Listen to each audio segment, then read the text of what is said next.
Change is the defining feature of higher education, and leadership is about harnessing it. Welcome to Think Forward with Rose, where tradition meets transformation. My guest today knows that transformation firsthand. From chemistry professor to dean, and now acting vice provost at Pima Community College, Dr. Emily Halvorson-Otts has spent more than 20 years leading bold initiatives in STEM, student success, and innovation. Together, we'll explore what it really means to lead at all levels and how those roles shape the future of higher education. This is our space to think forward. Emily, welcome to the show. Thank you so much, Rose. I'm absolutely honored to be here today to discuss thinking forward and change and transformation here in higher education. Yeah, you say that, and I just get this warm feeling because you and I have worked together for many years, and I feel like I know your journey so well. So that's why I'm so excited for others who are viewing and listening to hear about this powerful example that you have leading across all levels of higher education. You started in the classroom, and now you're in what we call, quote, the C-suite. So you have experienced every level, faculty, dean, acting vice provost. I'd love for you to explore that journey with us today. Yeah.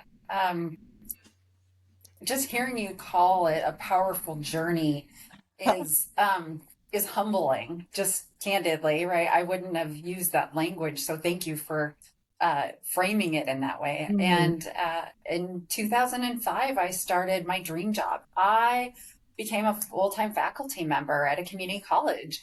And I never thought I would transition out of that.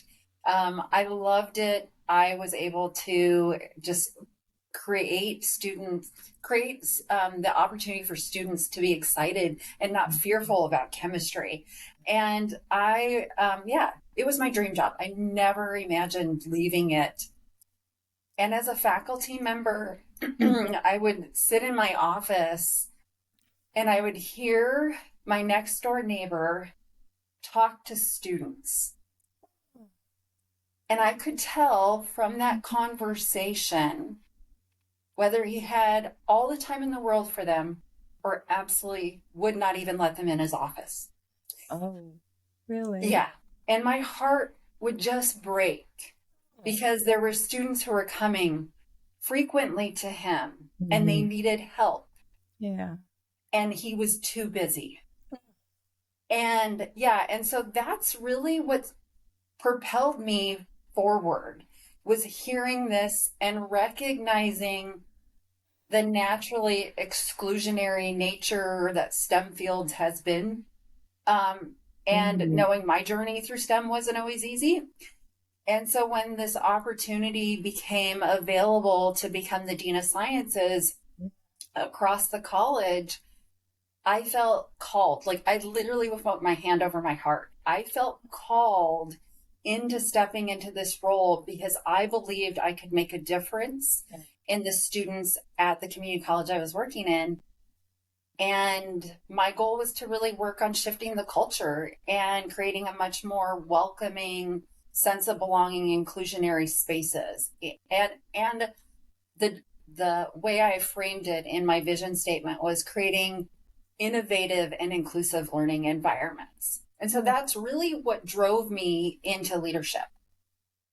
Such a powerful story. So I'm going back to that word, your powerful journey and the insight that you have from looking and learning and listening to what really didn't fit your style, meaning that you wanted students to feel like they belonged, like they could come to you, that open door policy. I heard you talking about how you thought that you would be a faculty member forever, through your career. And I know you and I have shared this together. I started my career as an elementary school teacher and thought I would retire in that space. Loved, as I, used to call working with the littler ones, and what that meant moving forward. And a student is a student. I hear you say that, regardless of what level they're at. So You're not a faculty member anymore. Yeah. So you began your career there. Let's stay in that space for a moment. As you look back, what were the most pressing challenges that you faced in those early years, and how do they compare to what faculty are facing today? Yeah, that's a fabulous question. Given I've been in higher education over 20 years, right? That was a Yeah. little while ago. And one of the things, I'm going to actually also speak about my educational background, is I have a master's in science and chemistry. I also have a master's in teaching and teacher education. So it's this really unique combination. And I'm working on a doctorate, but we'll probably talk about that later. And um, that lens of the teaching and teacher education, I was very passionate about how students learn and how they understand learning and metacognition and what pedagogical content knowledge, which is where you take not just the subject matter expertise, but also that content of learning for adults, which is andragogy, right? And pedagogy for students, and how you mix that and how that is just a beautiful, magical thing. And so when I was starting to teach, that was something I was very focused on, is how do we create spaces for that, especially in higher education, because most faculty are hired because of their subject matter expertise, Correct. not because of their teaching knowledge. And that still exists today. So that was something that I felt was a challenge at that time. Now, this is pre-COVID, right? Yeah. And now COVID, AI, rapid changes, the ability to, well, actually, I'll touch on that in a moment. The decline in just individuals wanting to go to college, although that's starting to peak, go back upwards now, right? The reputation, the stigma, the constant stigma associated with community colleges, keeping up with student learning and the way they change. And where I was headed is we went from this, we have this very traditional model of education, and now we're used to getting something through Amazon in 3 hours. And we want to have our education that way. And so it is just exploding in terms of the challenges and navigating how we support higher education and these faculty members who are trying to be innovative, but don't always have that ability, that time, the resources, or the content expertise to be able to do it. Well, you are speaking to the exact reason why I wanted to start this podcast. And for those of you that are viewing and listening, be thinking about exactly what Emily is talking about. Innovation, change, pre-COVID, post-COVID, unexpected approaches to learning, development, student success. Our higher education organizations are just going through rapid change, and they need to. You know, I've heard somebody recently say that once change happens, people want to stay in that space because it becomes comfortable. And what I heard this individual say is, no, we need to continually, constantly look at what's new, what's next, what's better. And so my tagline is where tradition meets transformation. And that's an interesting intersection, Emily. So think about how you have taken these experiences and these lessons and shifted into this dean role. So it's requiring you to manage what you know faculty are going through.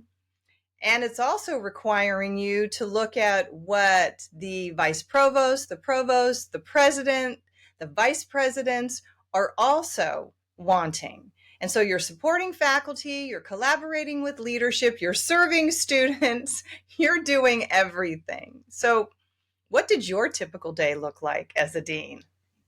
There was no typical day. Well, that's a great answer. It depends upon the day.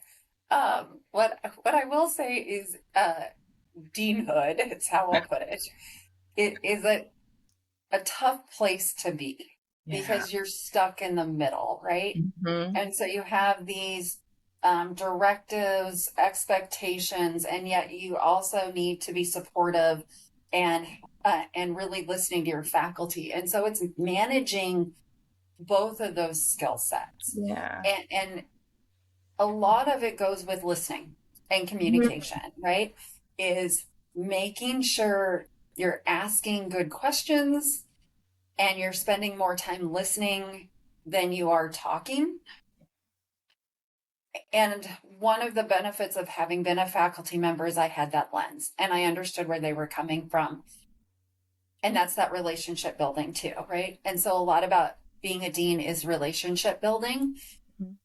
And then what I would say is once you have those conversations with your faculty, you engage, you listen, you hear you hear their pain points, you hear their Mhm. challenges, you hear their successes too.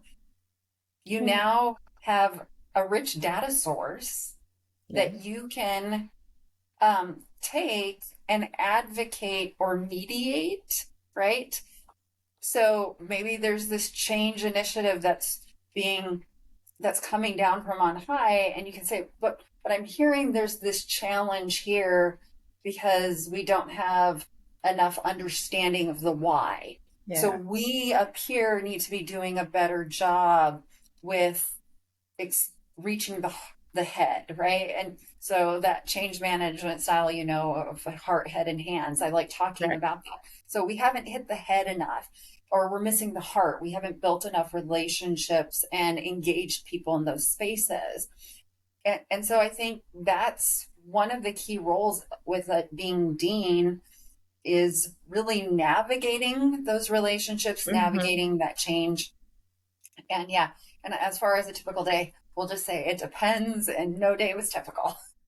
Absolutely. That is the best answer. I probably just led you right down that path to that answer. Let me back up a little bit.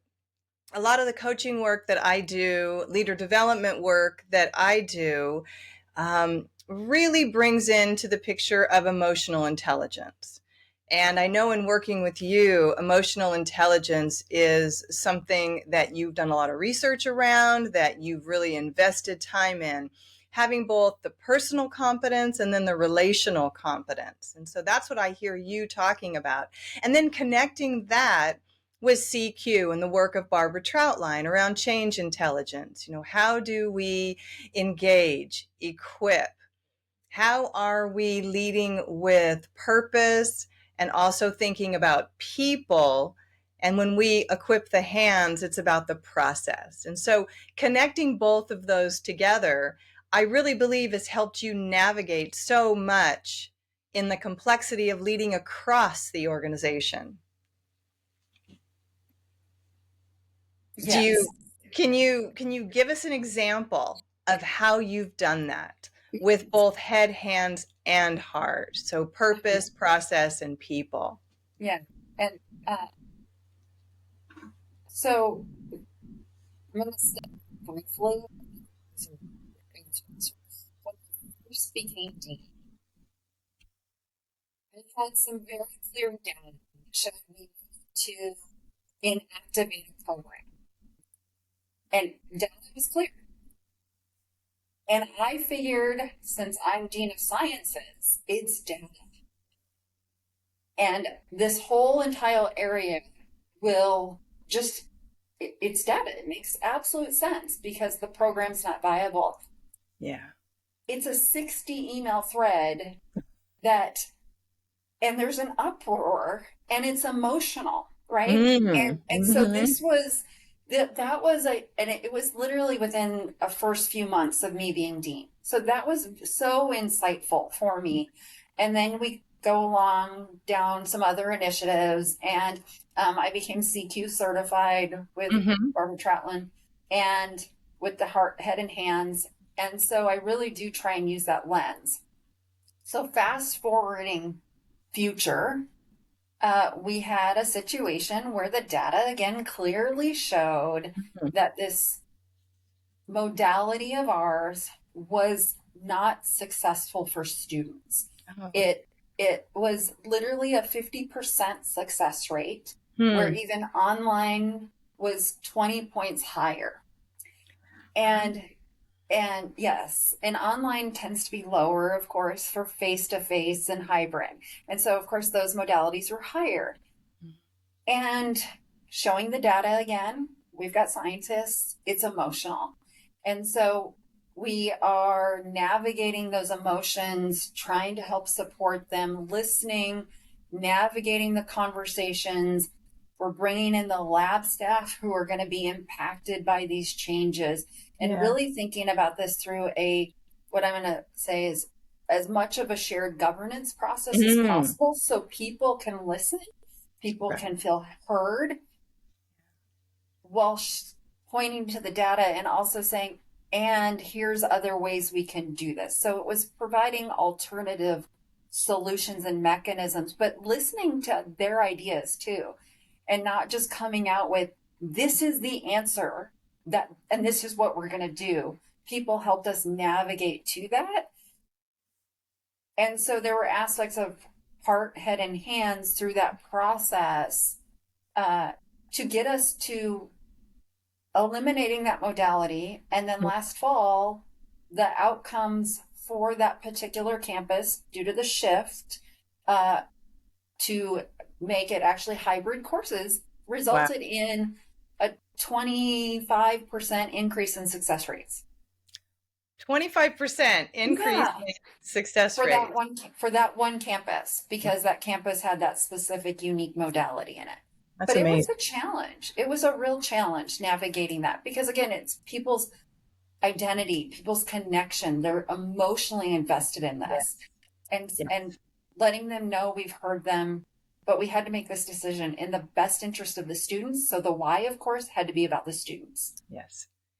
And I always believe that if you take that word student and you put it in the center of the table and you say just what you said, we need to make a decision that's in the best interest of the student, that it starts to frame the thinking around what's in the best interest of the student. And we need to navigate that and make decisions that, just as I just said, are in the best interest. It's very challenging to do because, as you mentioned, there's all these personal ways that people want to put this into action.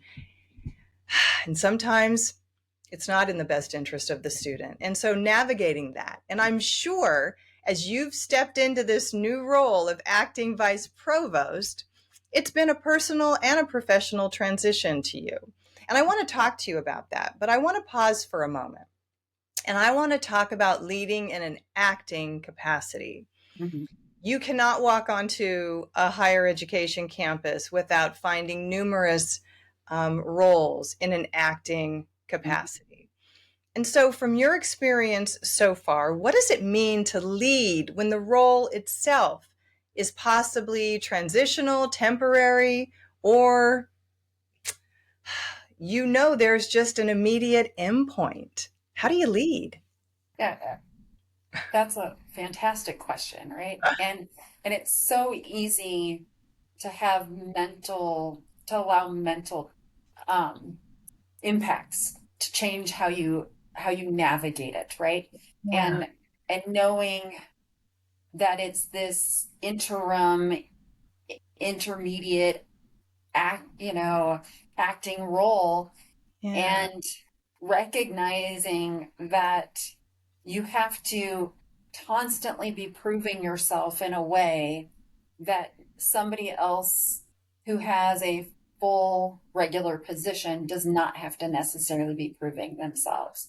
So you have to bring your best self, you have to bring your best mental um, acuity to it, but it's really that making sure you're in the right mental headspace. Yeah. And I'm not saying it's been easy. There have been days where it has been very challenging, and I'm feeling like I'm not living up to expectations.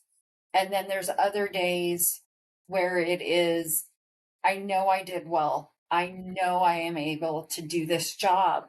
And so you are well aware that that's something I've navigated as dean and in these roles is this lie that I tell myself I'm not worthy, right? And so that is something. I have some soundtracks. John Acuff wrote this book about soundtracks where you tell yourself certain statements like momentum is messy and uh, um, feeling uncomfortable is a sign that my old comfort zone is having a hard time keeping up with me. And so I tell myself, or and another one's the best response to obstacles is to do it anyway. So these are some soundtracks I'm telling myself on my computer. I have a little note: I'm a force and I am worthy, and that's because of an interaction with you, Rose. And so sometimes you just have to tell yourself you are enough, Absolutely. and you are a leader, and you are worthy to be in this role, and you tackle it in that way, whether there's an endpoint or not. And if whoever decides whether you stay in that role doesn't mean you're not worthy still. It just Absolutely. means that you might not be right for this role. And so that's a different way to flip this, is just as much as the institution is trying you out, you get to try out the role too. There you go. It is refreshing and heartwarming to hear you talk in this way, because I know there are many people who struggle with the very issues that you talk about. Am I worthy? Am I being my best? Am I doing exactly what they need me to do? Do I have an opportunity to bring my best self to work, to take a risk, to make a mistake, to try something new? It's an incredible space to be in. It can also be lonely.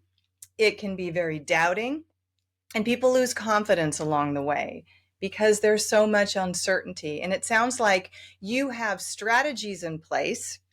You have gone through different leadership programs, through coaching. You're collaborative. You've learned lessons in this new space that you're in. And I know that you're being effective. And you mentioned that, yes, we have had some past conversations. I think what a lot of people go through, because I've heard this, is this imposter syndrome. Have you ever experienced anything like that, especially, in this new interim role, acting role that you're in? Yeah. The reality is, I think almost all of us go through it, right? Whether we acknowledge it or realize it at that point in time. And there are moments where I'm at a table and I realize I don't have the baseline knowledge. Hmm.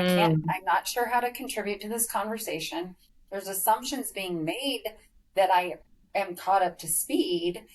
And so I'm sitting here thinking, I have nothing to contribute to this conversation because right now I'm trying to just catch up. Mm-hmm. And then there is that tendency to again go to, well, I'm not saying anything. Maybe I don't belong. Maybe I'm not worthy again, telling us those lies.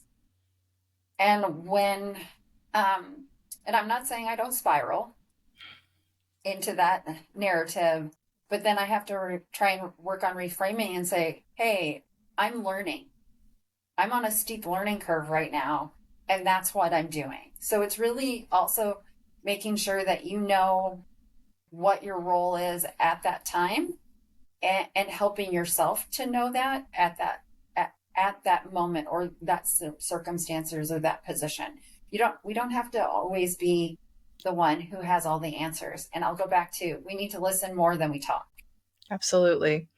So much insight-based learning there. So I'm going to ask you a coaching question.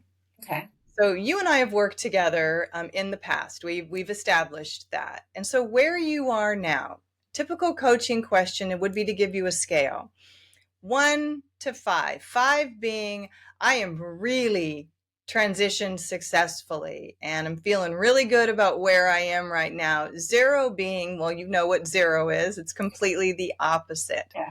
Yeah. Where do you think you are in this transition? I will say it depends on the moment and it depends on the day. Okay. At the moment, I think it's a 3. Okay. Um, and for me, in order to feel that, I have to have time in my calendar to Right. be able to do the work I want to do and reflect and then be able to take action. And when I don't have that space, and I am literally running from meeting to meeting, which is a lot of days right now, Hmm. it can feel more like a 2 Okay. because I'm struggling to bring who I am into the space Yeah. because it's so much switching back and forth. That's how I'll put it. But there's also moments I'm like, hey, today was a great day, and today might be even a 4. Okay. And I think it's really important for us, and as you said, this can change from day to day, is to really treat ourselves, as you say, with grace and with kindness and with gratitude. And as my husband would say, be kind. Be kind to the rose. He says that to me quite a bit because I can spiral as well. I find that when I ask myself that question, I have to balance it out. I'm not over here, and I'm probably not over here most of the time.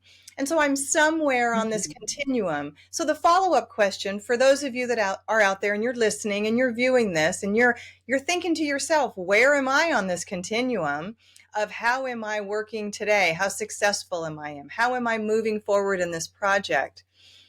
Be kind to yourself. Recognize the wonderful things you're doing and then those improvement areas. And you've heard Emily talk about that today, about how she recognizes where she is successful, but also the improvements along the way. And then say to yourself, what would it take for me to get to a 4? And when you do that, you look ahead and you think, how can I help prepare myself to get to a 4? And so, Emily, are there any changes or anything you can do looking ahead as you settle into this role? So one of the things I've already done is over the next month, I have every week, actually the next 2 months, I've every week blocked off 2 hours of focus time on my calendar. Ooh, I like that. And that means the way that our calendars work is that it automatically declines anybody who tries to overlap on that time. So that will allow me the time to think strategically, take action that I need to on whatever assignments I'm trying to work on, and just giving me that ability to recharge and regenerate. And that aligns with my strengths that Mm, I have. And so it's trying to work within this my strengths so that I can be my best self. mhm. And so that's the biggest thing I've done for right now at this moment to try and manage my calendar to help me looking forward. And then the other thing I would say is when I can be strategic about planning and creating those spaces for conversations that allow us to not just talk, but Mm, also come up with solutions where we can say, oh, this was a successful meeting today, right? And so it's really about being intentional about going into those conversations so that it's not just and not believe me, sometimes we need to just ideate. We have to mhm. ideate too. But in higher ed, we can ideate and ideate and ideate, Yes, and we we need to actually take action and implement. absolutely. You talk about leading with intent. There's three I's that I like to say, sometimes four, when I add in impact, leading with intent, leading to inspire, leading with influence. And I hear all of that in what you're doing. And so as you continue to move forward and you think forward about the future, can you give us one or two ways that we can lead with influence? Things that have worked really well with you, So, having just spoken to strengths, right? my influencing strengths are like 13, 14, 15, right? And so those are not inherent to how I am as a leader, but I've recognized influence comes in different ways, right? Mm-hmm. Influence comes in relationship building. It Mm-hmm. comes in treating people with kindness and letting them be themselves, right? Creating that welcoming space, letting them again be heard. And so I think a lot of that influence is how you just fundamentally treat people and respect them, even if you disagree.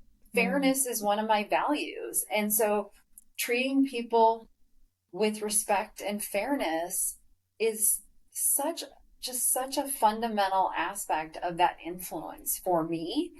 Um, and then really bringing that coalition of individuals together who maybe it was not the team you thought was going to be, but the individuals who are the catalyst, they're excited, they are wanting to be part of some event, and you work with them to create the opportunity to collaboratively together.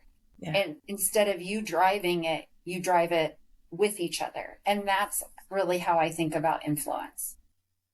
Well, Emily, thank you for sharing your journey and the insights that you have spoke so eloquently about today. You are a powerful reminder, I'm using that word now for a third time, of how leadership at every level really does shape the future of higher education. And I think shaping the future of higher education means building relationships, bringing people to the table, collaborating, listening, and influencing by combining your strengths, your talents together and leading from who you are. And so, for those of you that are viewing and listening, thank you for joining me today on Think Forward with Rose. We want to keep the conversation going. And so, follow us on Instagram and YouTube at Think Forward with Rose. Visit my website, ourleadershipjourney.com. Connect with me directly on email, thinkforward@ourleadershipjourney.com. I'd love to hear from you. And be thinking and be wondering about where you are on the continuum from success. Because believe me, you're not as bad as you think, and you're probably not as perfect as you think. You are resonating somewhere in the middle. I would also encourage you to look for a program that's going to help develop your talents and look for a coach who can work with you. So reach out to me. If something resonated with you, let me know. I look forward to hearing about that. Emily, again, thank you so much. I wish you well. I wish you well as well, Rose. And thank you again for this opportunity and time.